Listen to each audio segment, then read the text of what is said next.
When you're trapped in a place where you can't trust anybody, would you start listening to a cat who started expositing at you, but really vaguely? That's where Coraline is at in today's scene, because her escape attempt from the other world didn't work out as planned. And now that the other mother is apparently unrested, Coraline has run out of allies. And she's now taking advice from talking animals who may or may not have her best interests at heart. And to those of you who say the black cat isn't a bad guy, he's just indifferent or neutral to the situation, and that's why he's so vague, I think this scene dispels that idea. Because why get involved at all if you don't have any investment in the outcome? And why act so wary of the button-eyed doll and spy on Coraline's movements if you aren't acting for a reason? I'm getting ahead of myself though. Let's walk around the world with the black cat and dissect this scene.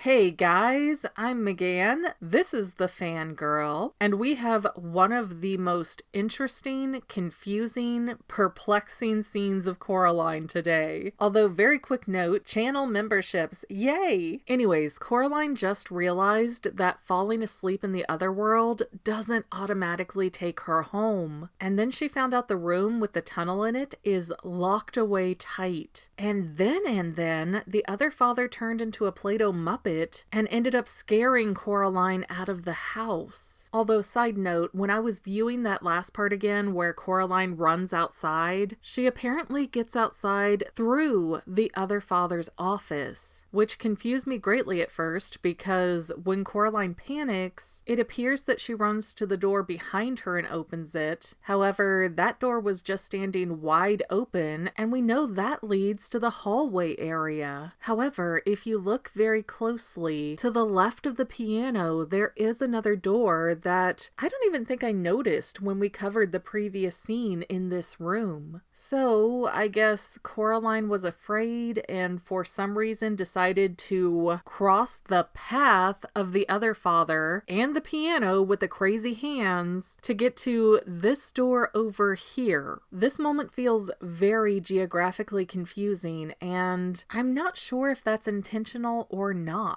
Basically, the background becomes such a blur when Coraline starts running that I couldn't tell if the door in the room had changed locations, kind of like how the beldam magically moved from behind Coraline to in front of her in an instant. But Coraline doesn't seem to be confused or questioning anything, so I will assume that she intentionally ran for the further away door. However, if the room did shift and change to push Coraline outside, that does make it very interesting that she runs into the black cat so quickly. But Coraline starts running up the hillside, and we see that the apple orchard is in beautiful bloom right now. And that's strange because we know it's close to President's Day in the real world, so it's mid-February. Yet, with the movie being set in Oregon, apple trees don't tend to bloom up there until mid-May. But I imagine those trees don't bear ripe fruit for another month or two after that. So we're somewhere in the summertime in the other world right now. Oddly though, the apples aren't perfect either. If you pause, you can see a lot of brown spots on the apples on the trees. And then we get shriveled up apples and extremely blocky Minecraft apples. And this is where the world starts breaking down. So maybe that has something to do with it. But that cart is also filled with bushels of apples, so someone has been up here picking them. Why? The beldam isn't using them to cook with based on anything we've seen so far. Who's using those apples or eating them? And as Coraline keeps walking, the trees are starting to turn into gestures of trees more than authentic looking designs. And we get a small meow noise from Coraline's feet. Like I've said before, I don't like this cat or his vague motives. He's just sitting there, where the world essentially ends, waiting for Coraline as if on cue. There's really nothing up on that hill, so there's no reason for the cat to be lurking around in that space. But Coraline explains that she's getting out of the other world, but then she remarks that something's wrong because the old well isn't where it should be. Oh, really, Coraline? The entire world just turned into a white void, and the only thing that strikes you as off is the fact that the well is missing? Also, the theorizer said this loud and proud first, that the well is a portal to the other world, and this one moment makes me really think that's solid. Because why is Coraline looking for the well? What difference does it make if it's just a well in the ground that leads to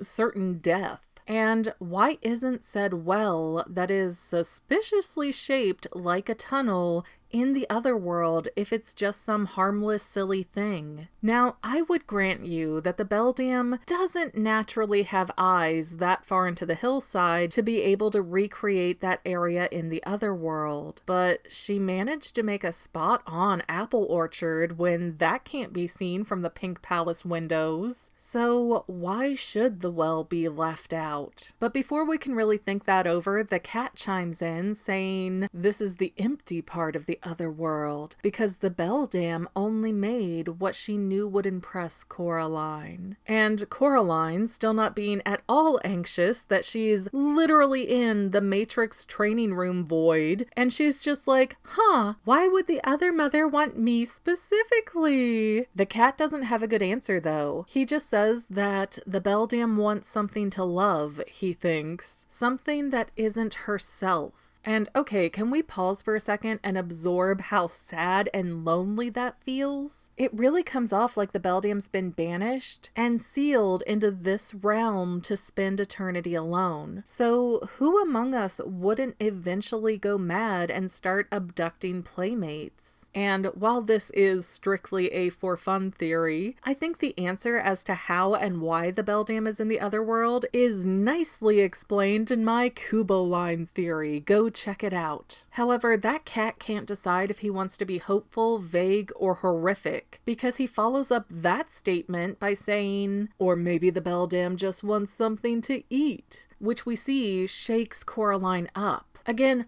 why is the kitty so weird about all of this information? He hints at big info dumps, but never gives us the full payoff. It's like he's going off of a script that someone else wrote, which I do believe is the case here. That the beldam planned all of this to further freak Coraline out, and she definitely has that cat working for her. Because why isn't the cat ever like, oh girl, jump through that hole right there and you'll go straight home? Yet he acts so concerned about Coraline's safety when she's in the real world. Like, sir, if you are worried about this child, then help her. If you're indifferent, then stand back and watch what happens. But why get involved just to make things more confusing? Even when Coraline tries to say that being eaten sounds ridiculous, the cat just asks her how she tastes and chuckles to himself. It's as if he wants Coraline to be unnerved so that she makes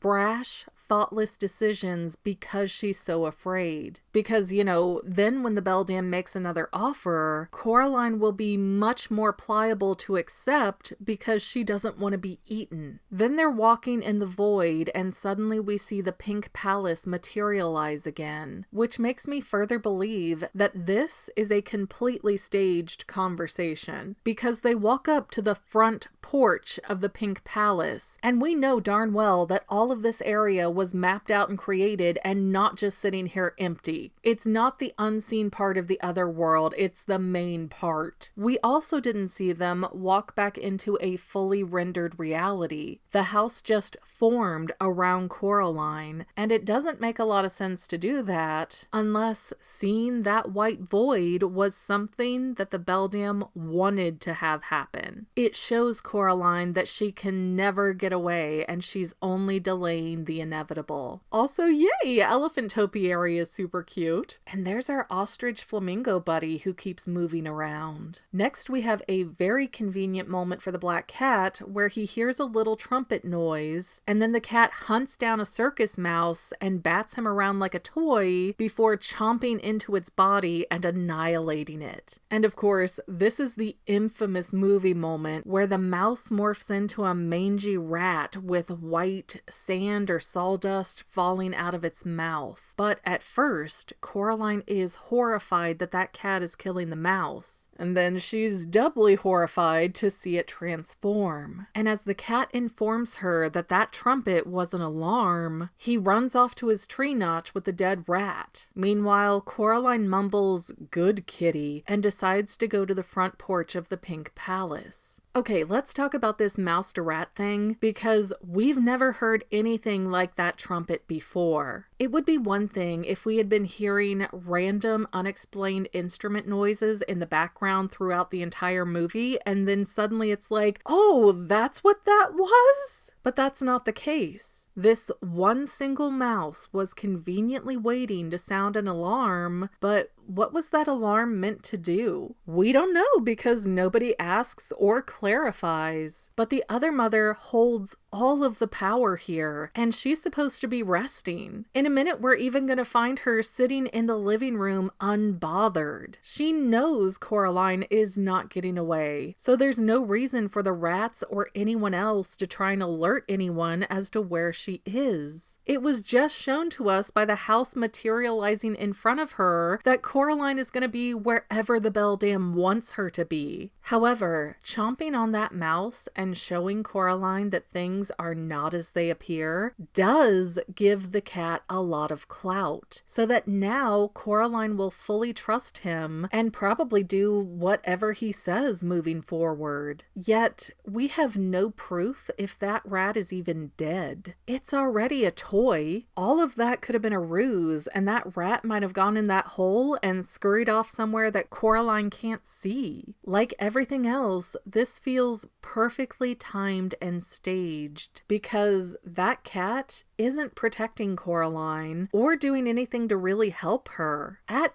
best, this is a situation of my enemy's enemy is my friend, and Coraline is too overwhelmed to process that the cat doesn't have her best interest at heart. And I personally think this is well backed up, because when Coraline goes up to the porch that now looks more like a mouth, there's a random container of canes that was not there when Coraline went to visit the other garden. So the other mother put that there intentionally to challenge Coraline to go get her. This is where we're stopping today, so that next time we can see the bugged out living room with the transforming other mother. But before I sign off, let's have some comments. Lena Winther 3383 brought up that in the dining room, the skull nearest the other father is an antelope, which is known to be a peaceful, docile animal, whereas the skull nearest the other mother is a ram, who are known for being hostile and can end you if you make a wrong move, like Goat Daddy Black Phillip. I didn't comment on the skulls before because I really didn't recognize the different types of heads, but that's a really interesting piece of mise-en-scène. Then BB Max World found two really neat points. One, he thinks that the button gift box is kind of shaped like Coraline's head, which I never noticed before, but he's not wrong. It really does look like a face when she unboxes it. And two, Coraline left the supposed real world in the middle of the day at lunchtime, so,